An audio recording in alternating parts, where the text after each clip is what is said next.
Cation, Laurie Kilmartin. Jackie Cation, Laurie Kilmartin. It's the Jackie and Laurie Show. The Jackie and Laurie Show. It's the Jackie and Laurie Show. The Jackie and Laurie Show. All right. I don't want to do this anymore. I don't want to do Zoom comedy anymore. Oh, I mean, really? I will, but it's like I just had a Zoom show where I was just on someone else's show. So it wasn't like our fans. I think we've only done shows for people that like us. So I think I just started in with some new stuff and it wasn't really working, but I couldn't, it's really hard to like figure out what the problem is besides not loud. It's a new room. Well, is it the joke not working, or are they muted, or is there a delay? There's so many fucking potential problems that are out of your control that you can control when you're in front of an audience because you can see what they're doing because they're right in front of you in real time.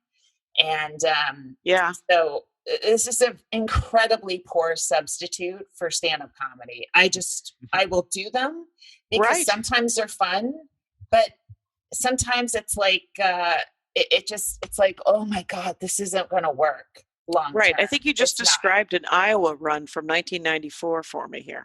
I agree. There's times when the gig isn't like I did a show yesterday morning, right?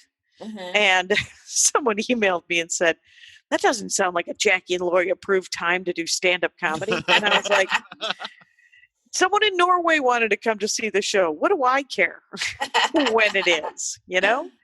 And because it's all, and I ended up doing 42 minutes.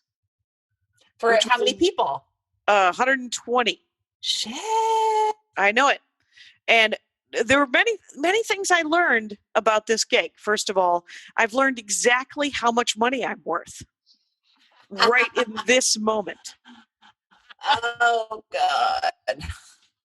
Yeah. You mean by how people are Venmoing you, or how they're, what the amount is they pick? Yeah. I literally, I have been lowballing myself for probably a decade. And so which makes me just worry about the future. But the thing is but so every show that I've done, right? There's been financial things that I've had to figure out, right? Mm-hmm. And the first one I did, and Carmen Morales did a set in front of me, and then I paid her. And then the next one we all did, and the first one I did had a 2-hour, I was like, in 2 hours I'm doing a show. And I made $600. The next one was the three of us, and it pulled in approximately, I made $800, and that had a week's advance, maybe more. And then, you paid us pretty well as well. And we split it, but I did 50, 25, 25, and I think I got $1,000, and you guys each got 500, something like that, right? Yeah. Mm-hmm. So, and then the one that I did on Thursday morning. I gave it like 2 or 3 days, and I posted it everywhere because I didn't want to hear about it. You know how like, hey, when are you coming to Denver? And I'm like, I'm in Denver. Remember back in the day? And so I posted it everywhere. Right. And so I made $800. And I paid Brandy Posey. I've decided I'm going to pay a minimum of $50 for the opener if they're just doing 10. Cool. And or 10%, at least $50 or 10%, whichever is greater, and then maxing out at 200 for the opener, because it seems fair. Very fair. Okay. But so I think I ended up giving her like I think it was $100 or something like that. So, or $80, and so what I learned was that I'm worth that amount of money. Like I don't know if I could do it every day. Right. First of all, I don't want to produce it every day. Yeah. That's the other thing. Yes. What a pain in the ass. Yeah. I mean, So who was working the door? door? Was it Andy? Yeah. So Okay. yeah, and Andy, as a matter of fact, said, I didn't get any of my work done today. And I said, no, you wouldn't have. But we both made $800, so we had to go with that. And And this is so all voluntary Venmo money, or are you charging for tickets? it's voluntary Venmo money. I looked into, because I also talked to my home club, right? So I talked to figure out, because I had a nightmare, because I was like, well, everybody is doing this now. Everybody who still wants to do stand-up comedy is now doing some version of Instagram, YouTube, Facebook Live, Zoom, or Twitch, or whatever, right? Yeah. Everyone who still wants to do stand-up comedy in what possibly could be the next 6 or 8 months is doing this. And some of those people are monetizing it immediately. There's the word, the fucking monetizing word. Right. Now, so I called my old buddy, who I've talked to several club owners in the last month, and they're all super panicky, like we all are, right? Yeah. And I called Acme, and I was like, well, what if we did a show? Because you and I are we're essentially doing a show with Maria as a benefit for Flappers. Right. We're donating whatever money comes into Flappers. Right, because we want to have clubs when this comes out. Yes. And so I was talking to the guy who owns Acme in Minneapolis, and I was like, well, what if Tommy Ryman, Andy Erickson, and the thing is I want him to do, and he has that amazing camera setup at Acme that he just bought right before this all went down. Oh, God. It's a 3-camera HD setup, cost him like $20,000-$25,000. And so when I was there in December, Carmen and I hired a guy to do a switchboard, and then he put it on a terabyte of backup. Carmen's got it. She said that the camera stuff looks amazing. Yeah. It just all needs to be cut together and everything.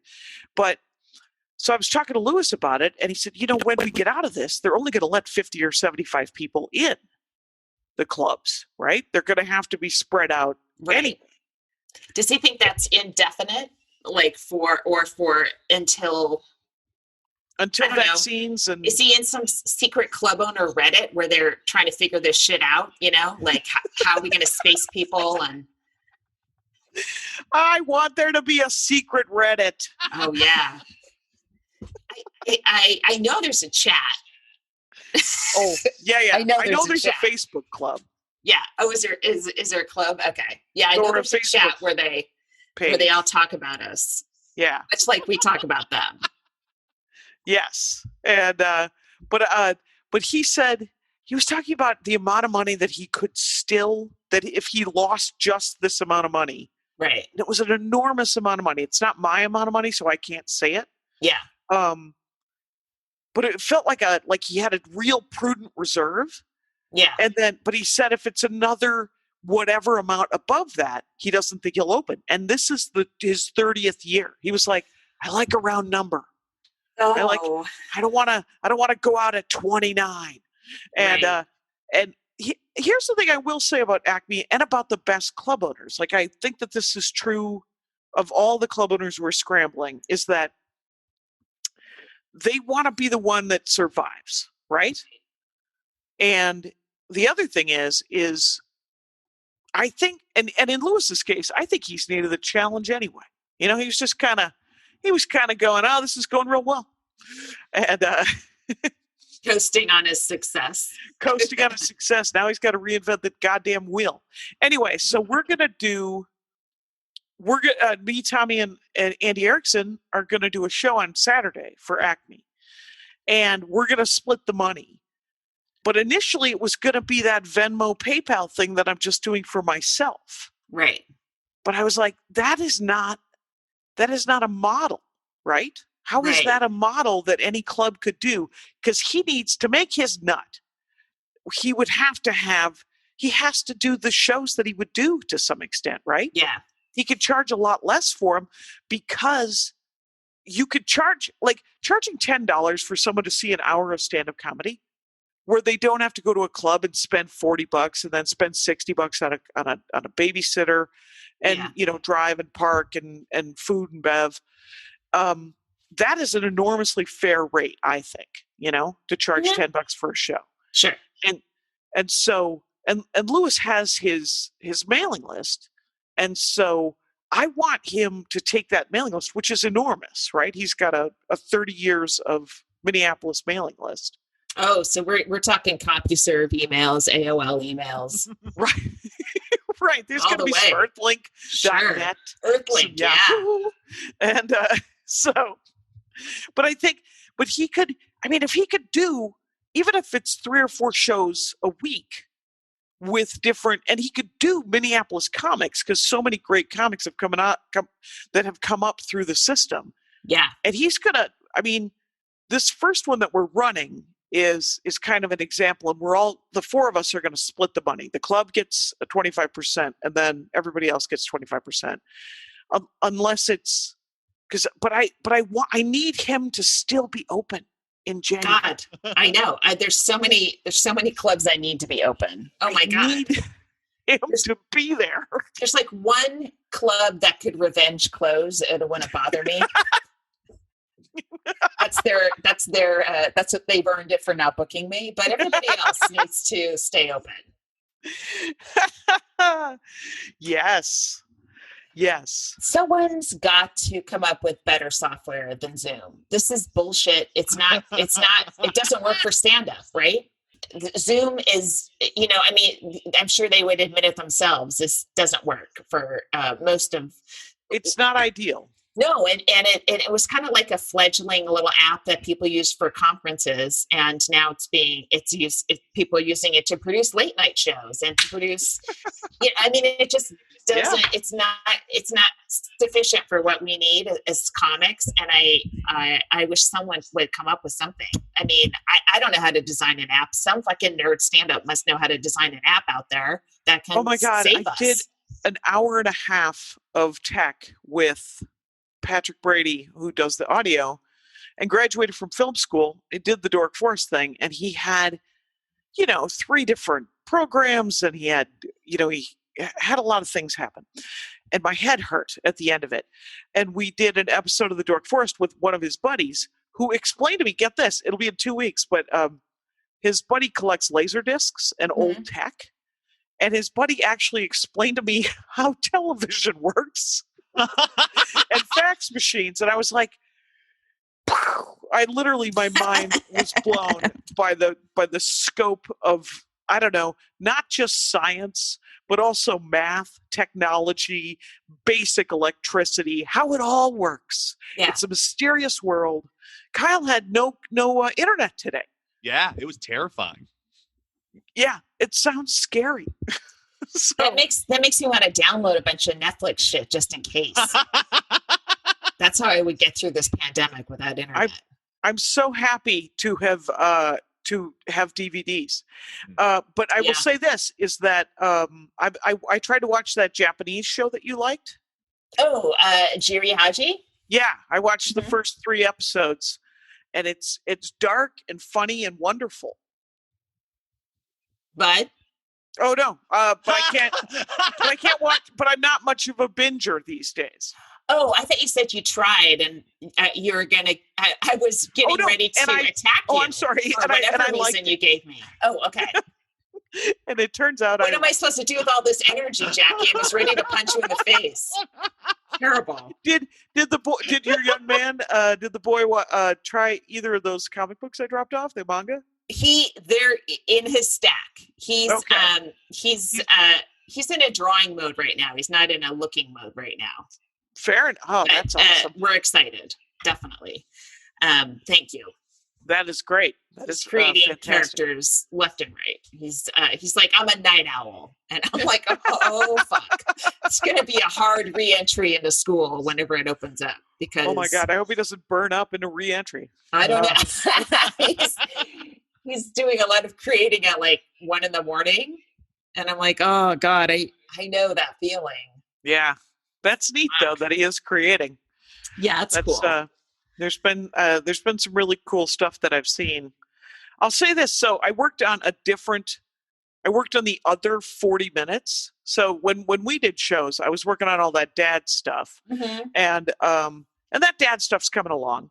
But I did 3 long sets just of that dad stuff. So I decided to work on what I thought is more done, and it is more done than the dad stuff, but there's still great lines to come up with, but the timing is different with a Zoom show. It's like doing a big theater where you got to wait for it to hit and come back, but you cannot see them. And so the timing is so, it's weird. It is what it is. It's a fucking Band-Aid, but we're still hemorrhaging. It's not good. We're still quite wounded. But not down. It might be a thing where we go back out for a little bit and then come back in again because the coronavirus might be seasonal. It might recur like in the fall. And I don't know, Jenna Friedman, if you want to follow a comic who's incredibly grim and realistic, Jenna's really on this COVID-19 stuff. Man, I love Jenna Friedman, but there's not a chance in hell I would listen to her talk about. She is a dark, dark bird. As far as talk about living in a future that is yet to happen. Because I was really, I started because I saw everybody has more shows now. Yeah. So I went into the future of, they're not going to book me. And I did too. I was like, why am I not on these lineups? You guys know I'm available. Oh, we're all available. And but then I was thinking how, I'm sort of creating my own mailing list, right? I'm creating my own club, right? Atmosphere with my own audience, and as per usual, quite honestly, no one is more. She thinks she's such a sad sack or such a pessimist, but Maria Bamford is sometimes so hopeful, almost in the face of reality. I am so happy to be friends with her because I called her up and I was like, more people are doing shows. There's not good. And she was like, yeah, I thought aren't we all doing shows? Isn't everyone always doing shows? And I was like, no, it was just you for a minute. And then it was you and Carmen and me and, 6 other people. But last night, there was that show I was talking to you about before that Ben, I got a text message in the middle of the night from Ben Glebe. Former presidential candidate who is working with Steve Hofstetter, who dunks on hecklers. And but his YouTube channel is amazing, Jackie. It is. Those two. Got to give it up to Hoff on that. God damn. You got to give it up to Hoff. And the thing is and quite honestly, the two of them are marketing geniuses. Yes. And so what they've done is they've started sort of a comedy club, and they've had, I think, 6 or 10 shows, right? 6 or 7 shows, and they're doing different headliners. And so I get a text from Ben Glebe asking me if I want to work their club, essentially. And I was like, yeah, I do. What's the money? When do I show up? Don't you want to see my bookcase?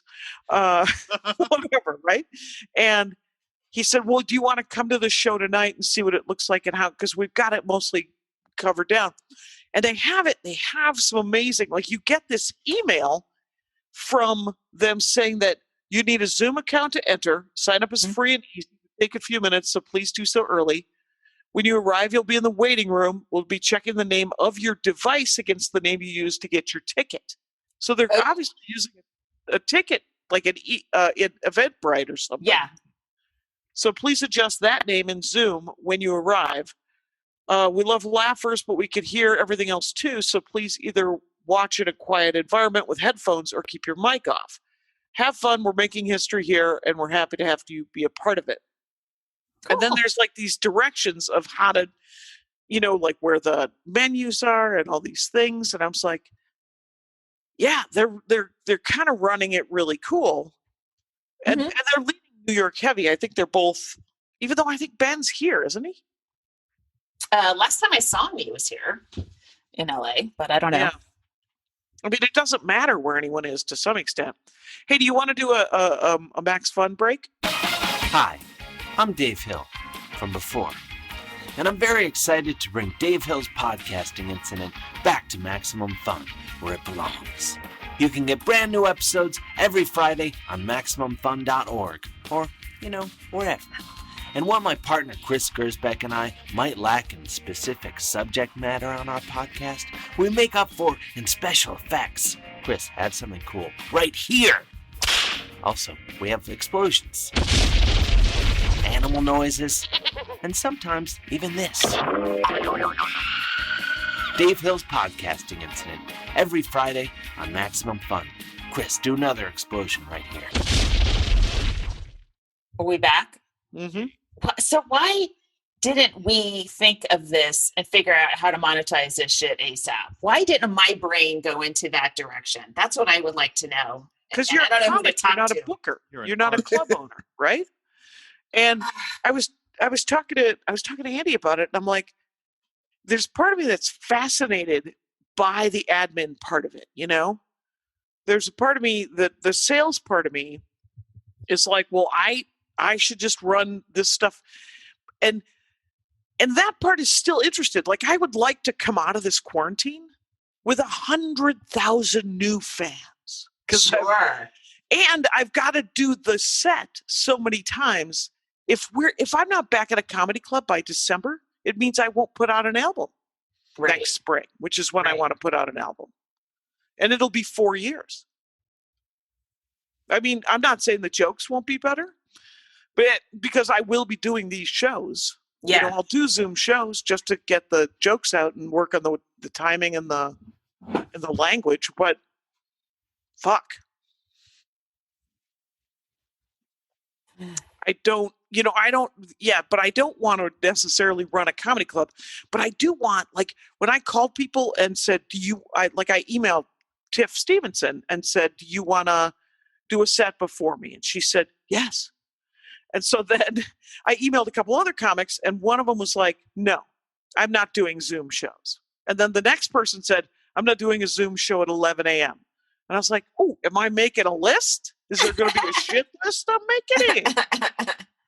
And did you want to do stand-up comedy, or did you not want to do stand-up comedy? Which part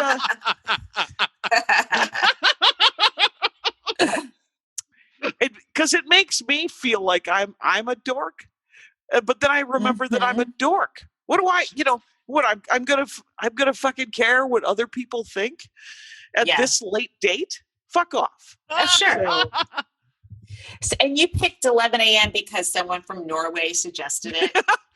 Yes, because of one fan in Norway. Well, I mean, there's probably a whole bunch of other people in Europe too that would have that. Yeah. Did they chime in? I don't know. Yeah, I don't know. It was great. A friend of mine from Ireland came. My friend Maureen Fitzpatrick. She was in the room.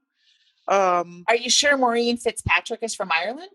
No, she's from Iowa, actually. But she retired. She essentially moved to Ireland with her EU Polish husband, and then they got divorced, and she stayed. And then he went back to Poland and got remarried. It's a great story. It is.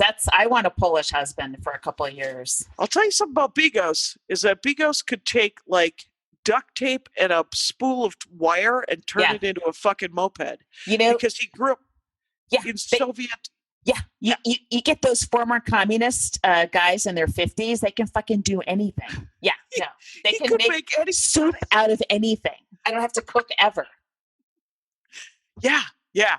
And then, so then when her mom retired, her mom came there too, Eileen Fitzpatrick. Yeah, so, of course. Maureen and Eileen, her mom, they blessedly do not live together. How is your mom? Wow, way to, you know what? I was happy for a second thinking of my Polish husband to be. So sorry. She finally, after like a month after being prescribed medication for her diarrhea, she finally found a cheap version of it that she would buy. Okay. So that's happening. She just started. Okay. Some antibiotics. But I mean, I'm like, wait, you could have solved this a month ago. We're all using the same toilet There's 3 people in one bathroom, and you're constantly in it. And she doesn't turn the fan on, so I hear it all. You know, you could have solved that, but paid a little bit extra a month ago. Where are your priorities? Yes. Where But hopefully it's it'll work its magic in the next couple days. Yeah. So I'm doing Butter Boy, which will be tonight when this comes cool. out. Yeah. And they're just 5-minute spots, but it's it looks like a hell of a lineup. I'm spacing the names, but I think it's going to be a really good show. Great. And we're only doing 5s. She booked 8 comics to do 5s. Man, no new shit. Right. I guess I'm just, and not my closer, which is currently 9 minutes long, which is too long.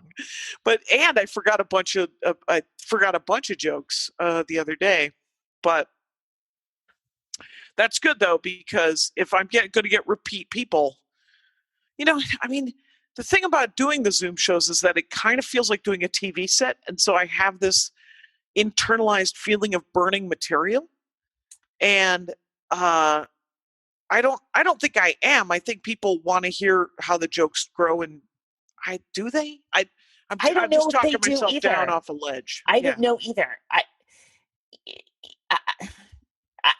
It's a mystery to me. I mean, I love hearing songs again. Yeah. And I love hearing, I don't love hearing anything else, but I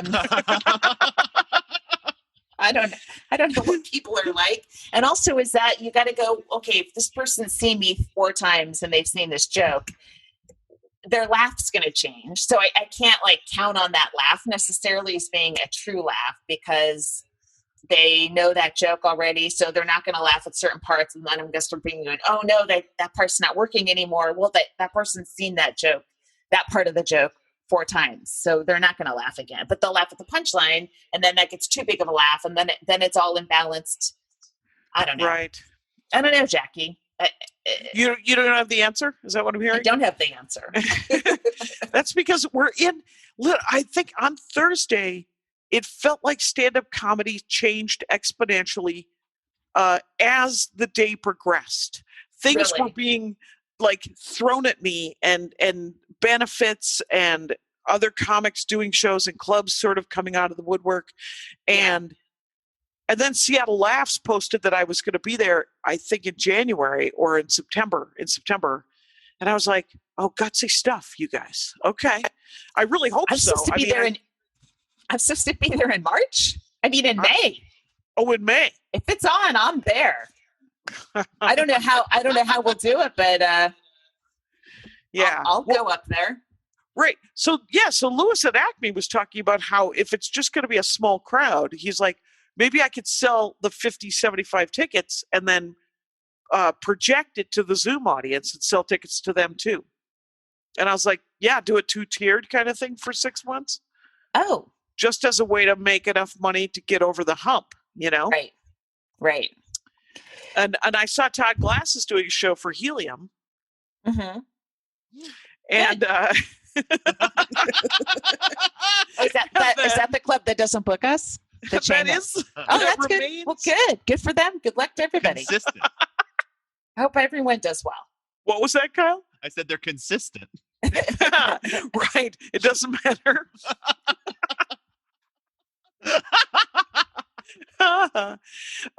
Fuck those guys. Unless they book us. Yeah, I always leave room to turn my opinion around.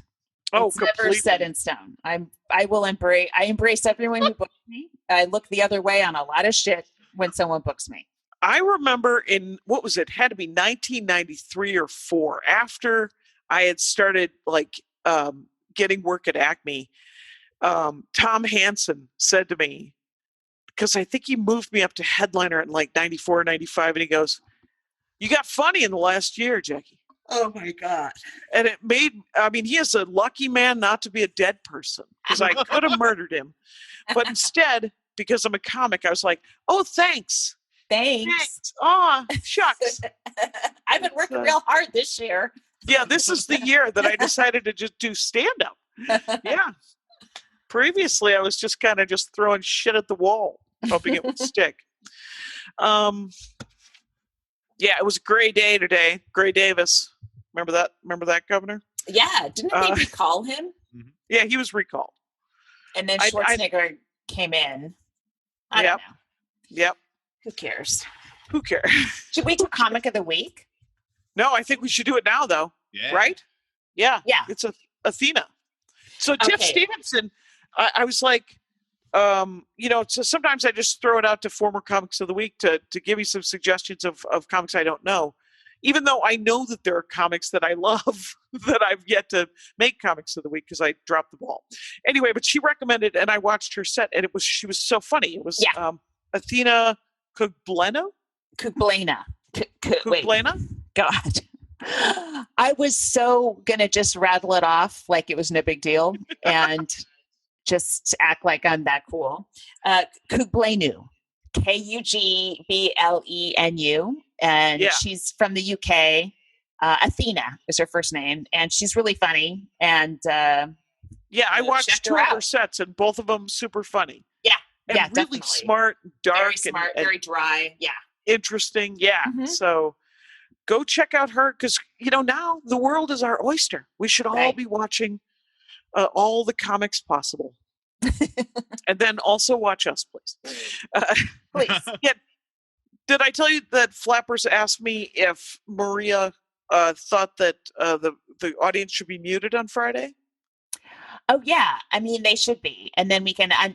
What I feel like is we should mute everybody, and then who's got headphones and who's alone in their house, we will raise your hand and we'll unmute you because we can't have all this other shit coming in. You can hear everything. You can hear whispers. You can hear someone talking off to the side for a second. You can hear dogs. You can hear all that shit, and it's distracting. Right. Yeah, Andy had to mute.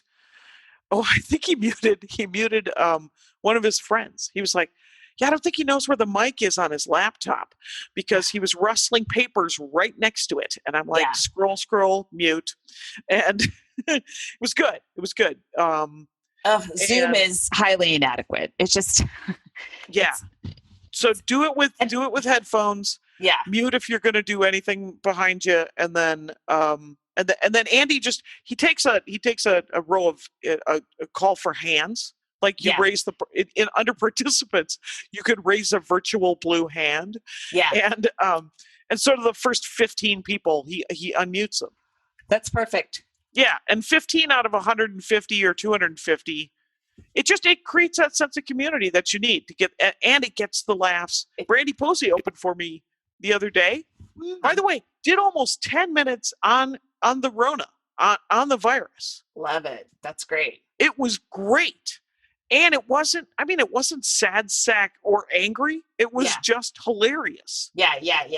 Like Brandy Posey would be. Yeah. And she's got an album out. What the hell was the name of that album? Opinion Cave. Yeah. That's right. That was the name. Yeah. She remember she sold cassettes. Yeah.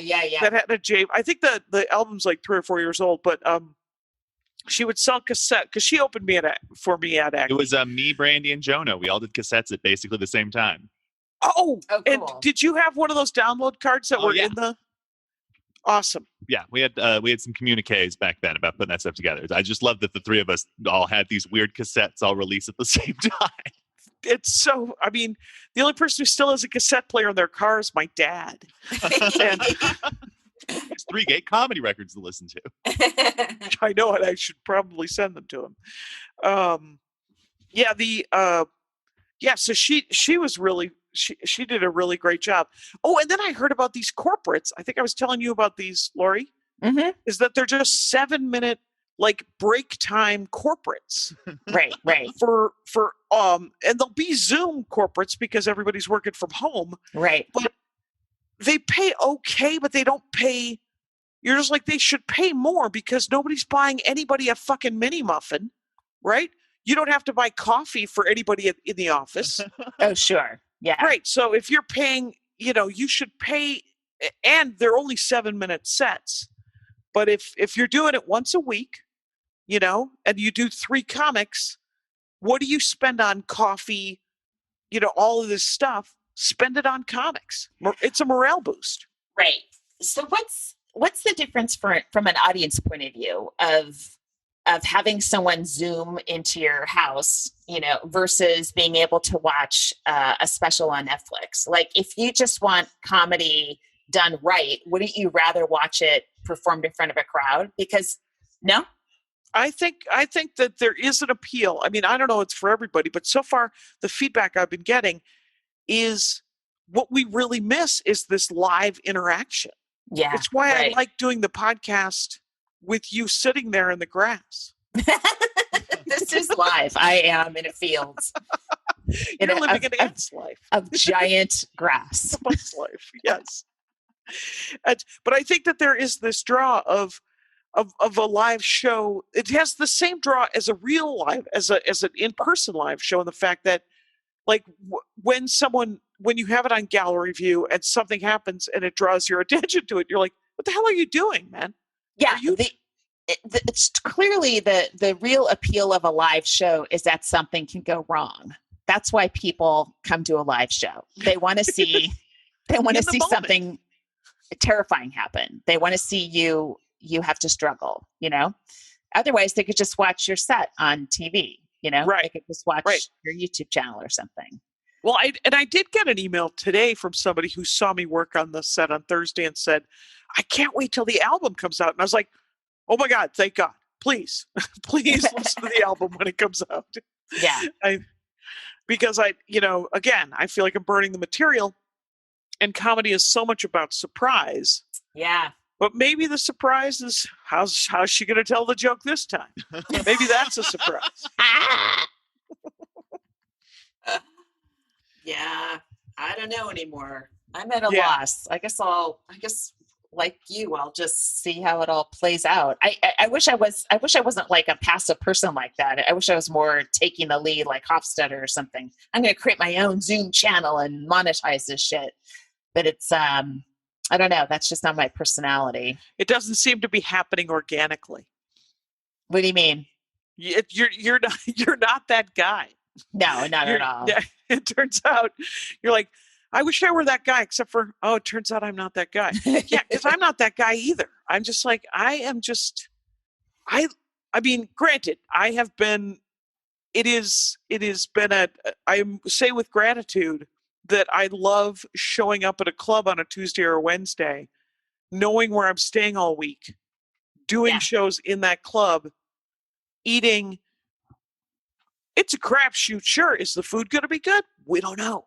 But there's going to be food and beverages there. I mean, it's there's a standardization that I've gotten used to, and I can change, but I fucking hate change. Who likes change? Hate it. Nope. And it's not easy. But I do wonder, like, you're saying with gatekeepers and stuff, like, if comics start going, obviously we're all going around comedy clubs right now, right? Because there aren't any comedy clubs. We're not even being, sneaky. We have no choice. We're going right to our audience. We're saying, hey, I'm doing a show, log on. Yep. That's brand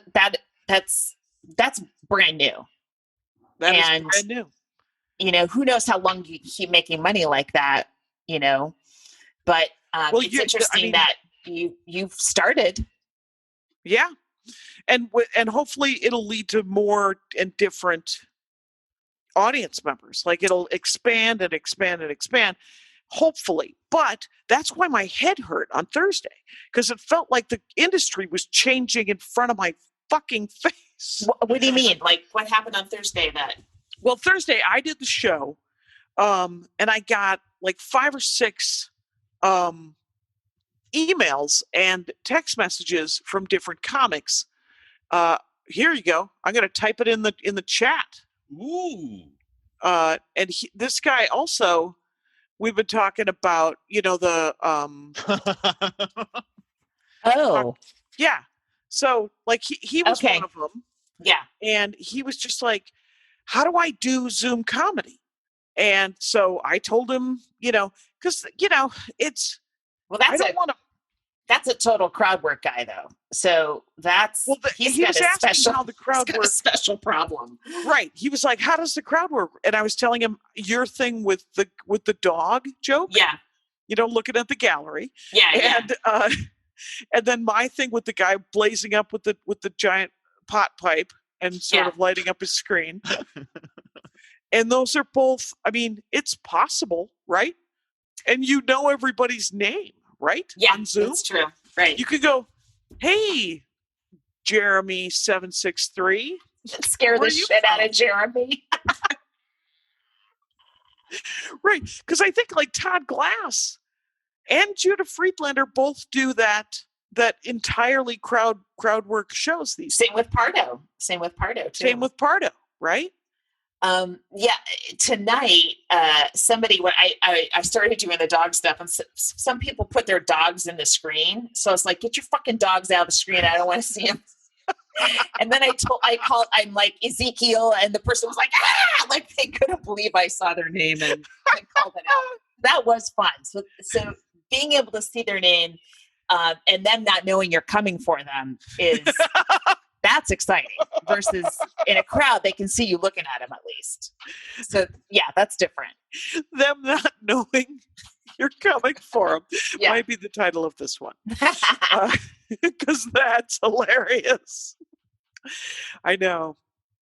But because the thing is I do wish I had the energy to do a show every day, And Maria's been doing it probably 3 or 4 times a week.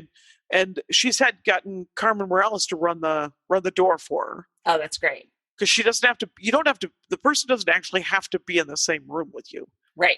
Oh, sure. You just make them the host or you make them the co-host. Yeah. And then they can scroll and figure things out and the whole thing. Yeah. But I wish I had the energy to do it every day. And Marie was going to do one, I think she said, hey, I'm doing one tomorrow, 9 a.m. Because she's got, people in other faraway time zones too. Right. I mean, the nice thing about being Maria, it's always nice to have a giant fan base, but I feel like I have 17 fans and I don't want to, I think burn them all up in a month. 18. Yes. Maybe someone's pregnant. Yeah, we'll keep that baby because I need a 19th fan.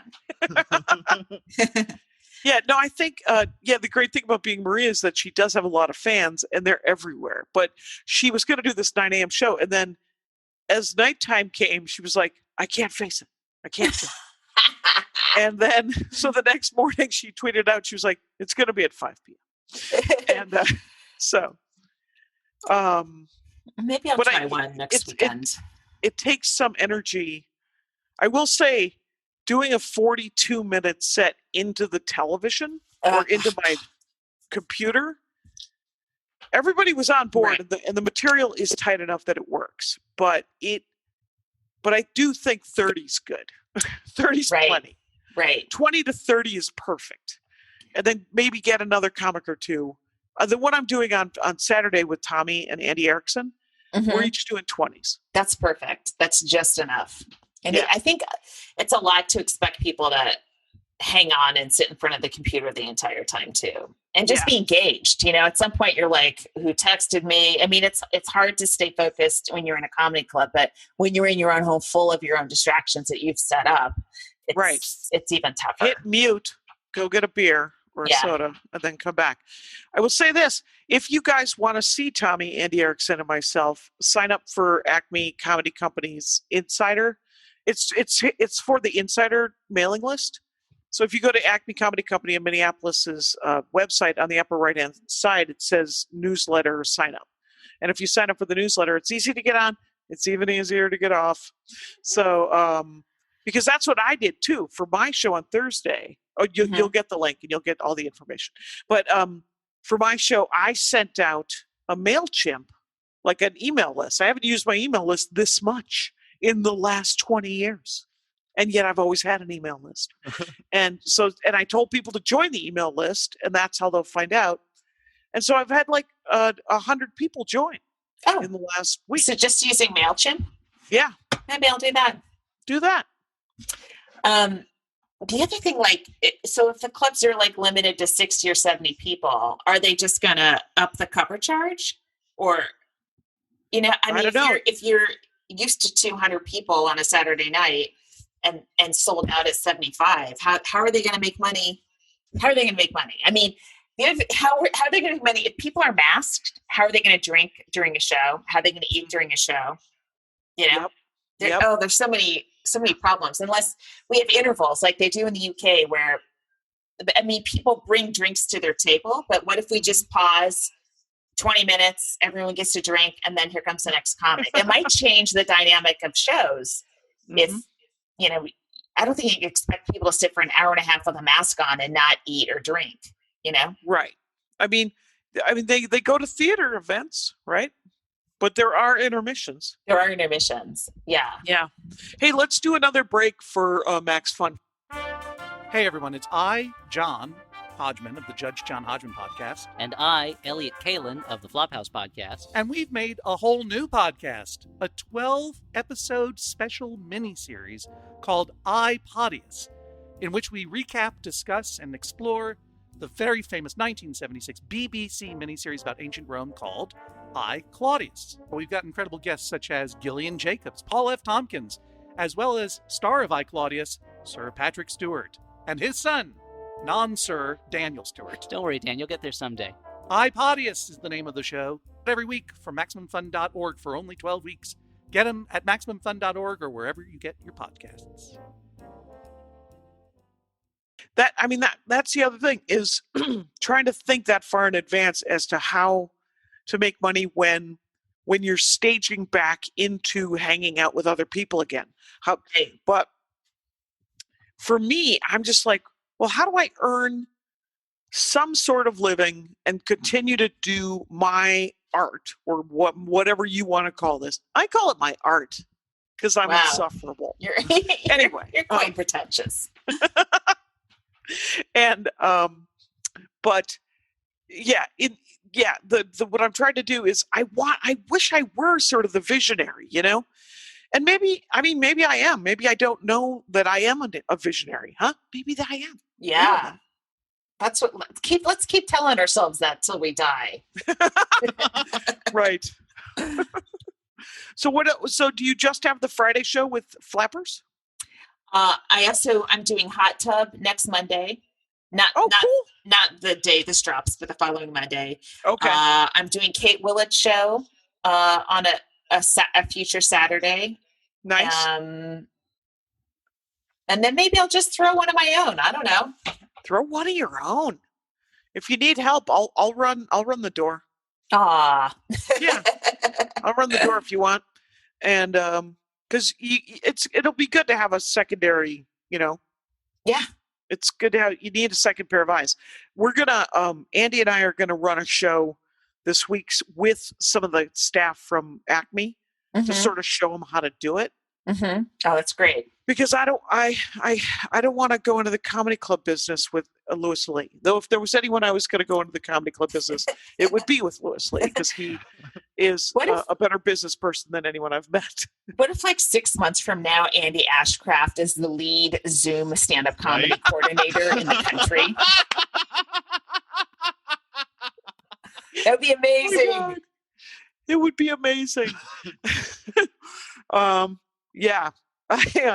So he's just gonna.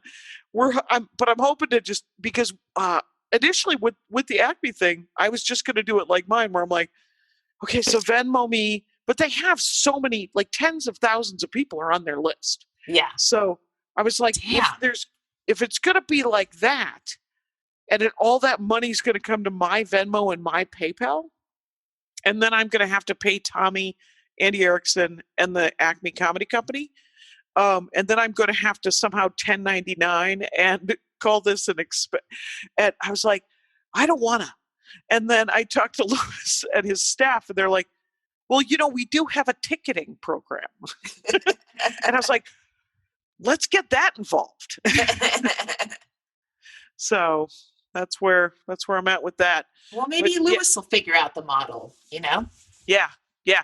It's a good challenge for him. And if I think anybody's got an opportunity. Because if you think about it, all of the great comics that came out of Minneapolis just in the last, even after I left, there's just really big names right now. There's Tracy Ashley and Pete Lee and Chad Daniels. Mm-hmm. And then there's Tommy and Andy Erickson. Andy Erickson was top 5 in Last Comic Standing. She was great. She is great. She is great. Yeah. And then Tommy Ryman has millions of hits on Dry Bar. Wow. Yeah, it's amazing. And then Mary Mack and Tim Harmston. Tim Harmston did Letterman. That still burns you. Why drag me into this, Jackie? I think you had your own jealousy, and you're like, no, let me put it off on Laurie so I don't look like an asshole to my comedy scene back home. Right, for some reason. I needed something. We got Backyard's almost done. Oh, that's exciting. Yeah, it really cool. is. I'm excited for you. Here's something. Okay, so we've had, I'm not going to name the club, but there is a club that type it in the chat. Oh, well, you know what I'm talking about. They had a show, like a Zoom show lineup, and it was all men. It's like, even on fucking Zoom, it's all men. Come on, man. What the fuck? Oh my God. So lazy. Right. It was crazy. This also, look, we all need to get our stuff played on Sirius, and they have a women's channel, and right. If you guys have Sirius XM, it's station 105, and which is great. And it should run 24/7 all the time. Okay. Someone posted the logo. The logo, it says she's so funny, but the so is over the crossed outward not, as in she's not funny. Oh, and no. That's hell how no. I know. It's just like, no, please. This take is from 25 years ago by Christopher Hitchens. He died. He was wrong about the Iraq War. He's wrong about women. Stop fucking referencing him, okay? Please. I'm eating ginger. It's unbelievable. It's unbelievable. But whatever. I mean, I hope it stays. I hope it's not just for the month, and I hope they change that logo. It's just you don't have to reference that when you're talking about female comics. You just don't have to reference someone who hates women. No, you don't. And it's and there's so many there's just hacky jokes that everyone thinks of them, and they're the first joke you think of, and then think of that as your shitty first draft. Just go back. Yeah. And I know it was only a month, but if it gets to stay, rework it, Please. Just a giant nipple. What about that? Yeah. Mm-hmm. Yeah. That's what women are known for. Giant nipples. Just an areola. Remember that song Janelle Monáe has, that Get Off My Areola? I don't think I've heard it. That wasn't the name of the song, but that was my favorite line in the song. Oh, I see. Great. Okay. It was a great lyric. There's some really funny, there's like Richard Marx. Remember him from the 80s? He's all of a sudden funny on Twitter. What the hell? I know. And sane. He's like the anti-Ted Nugent. And he's doing some vital work. You know who Laura Ingraham, of course, is reprehensible, but she has a brother who's a liberal, and he keeps quote tweeting her and shitting her. Yes. He looks like her. He's got like that giant neck. She has a long neck, and he has where it's like too much neck. Like, and it's no fixing a long neck. I like the image when they watch this. Image of the neck is halfway through your head. It's a huge neck and a head on top. And I think long hair would cover it, but anyway. As soon as I saw that neck, I'm like, yeah, that's her brother. That's the only neck they've got there. That's the other. Did you see that tweet from Martha Stewart, who she's sort of keeping her house staff hostage? What do you mean? Is that they're all quarantined together and they never get any days off? She was like, she told Seth Meyers this. Oh my God. And you're like, and then a friend of mine was telling me that they've always hired someone to clean their house. Yes. And so the great thing that their children are learning is how to clean their house. And she was like, my kids have never scrubbed a toilet. They've never scrubbed a floor. Guess what? Now they have.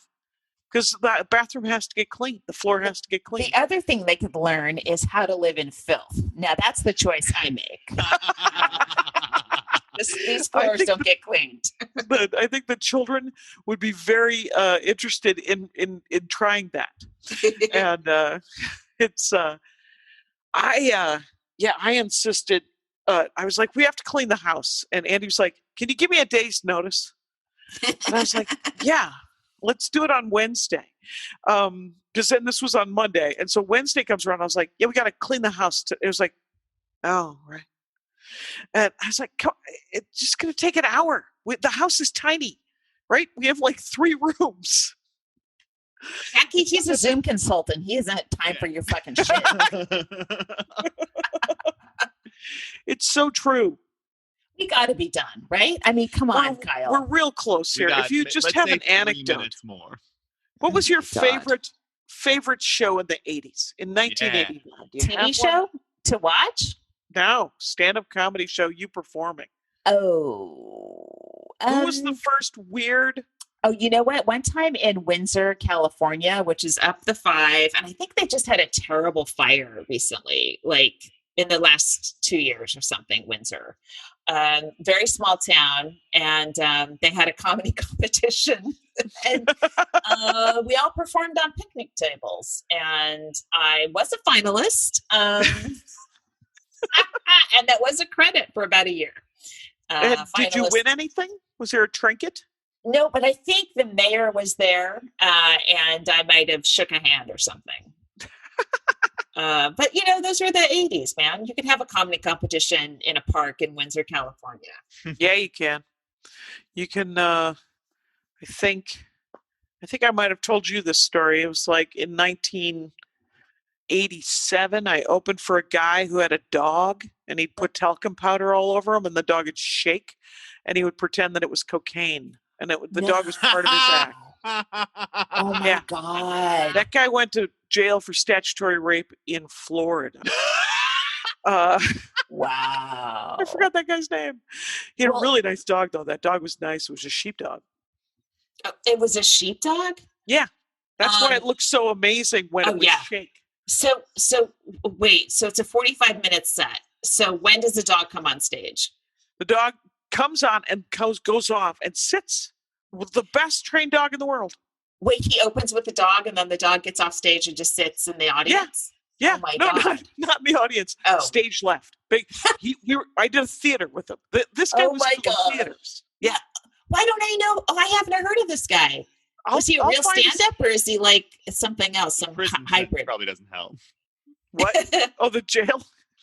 I think I'll find his name and I'll text it to you because I can't remember his name, but yeah, he was a goof. The person you couldn't remember last week, who pointed out it was Rick Corso. I forget. Right, there was Rick Corso who had the funny. Oh my God, he did a great Italian voice, and that whole mocking that whole culture was great. It's so funny. I don't know where he is now. I think he might be quarantined on a cruise ship. I don't know that. I think we're done. God. Yeah. Bye. MaximumFun.org. Comedy and culture. Artist owned. Audience supported.